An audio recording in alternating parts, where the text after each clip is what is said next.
મારું નામ નીલમ છે અને મારી ઉંમર 24 વર્ષની છે. મિત્રો, કહાની અંત સુધી સાંભળજો. હકીકત જાણીને તમારા પણ રૂવાડા ઊભા થઈ જશે. હજી સુધી મારા લગ્ન થયા નથી. હું ભાવનગર શહેરમાં રહું છું. હું તમને કહેવા જઈ રહી છું તે અમારી પાડોશમાં રહેતા કાકાની વાત છે. જ્યારે હું શહેરમાં ગઈ ત્યારે મને ત્યાં રહેવાની સ્થિતિ અલગ હતી. ત્યાંના લોકોને ખાવાની અને રહેવાની આદતો અલગ હતી. મારે કોઈ વધુ મિત્ર નહોતા. હું એક મિત્ર સાથે શહેરમાં ગઈ હતી. મને એક સંબંધીને કારણે સરકારી નોકરી મળી હતી.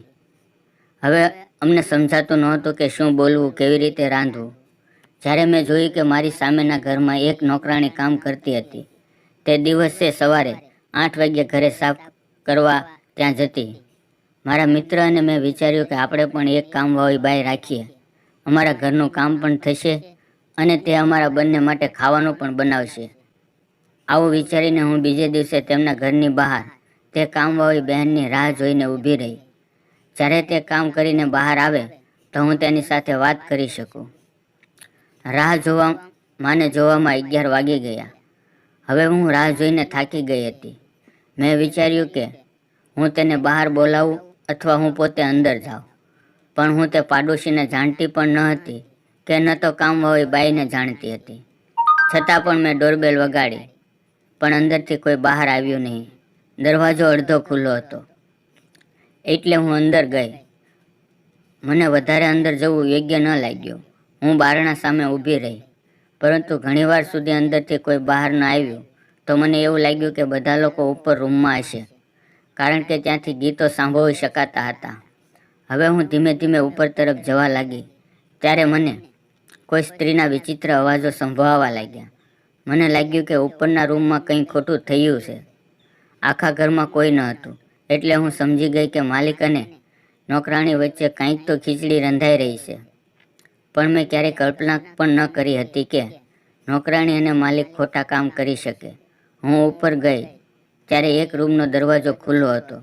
તેમાંથી ડીજેના જોરદાર અવાજો આવતા હતા અને બીજા રૂમને બહારથી લોક મારેલું હતું. હું ડરથી ધ્રુજવા લાગી અને વિચારવા લાગી કે હું આ લોકોની વચ્ચે શું કામ આવી. દરવાજો સાવ બંધ નહોતો એટલે હું અંદર જોવા લાગી.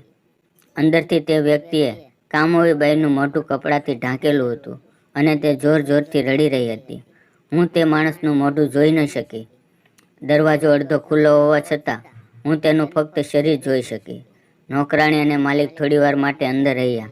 નોકરાણીનું શરીર વિચિત્ર રીતે ધ્રુજી રહ્યું હતું. નોકરાણી કહી રહી હતી કે માફ કરો માલિક, મારે હજી ઘણા ઘરોમાં જઈને કામ કરવાનું છે. આજે તમે મારું શરીર સાવ ભાંગી નાખ્યું છે. આટલું સાંભળીને હું ધીમે ધીમે નીચે જવા લાગી.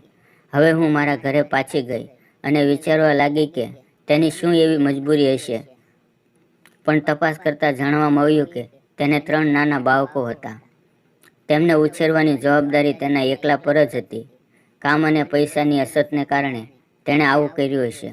પણ હું તેને આ યોગ્ય રસ્તો નથી માનતી અને કોઈની લાચારીનો લાભ ઉઠાવવો એ પણ ખોટું છે અને આ વાત તેના માલિકે પણ સમજવી જોઈએ.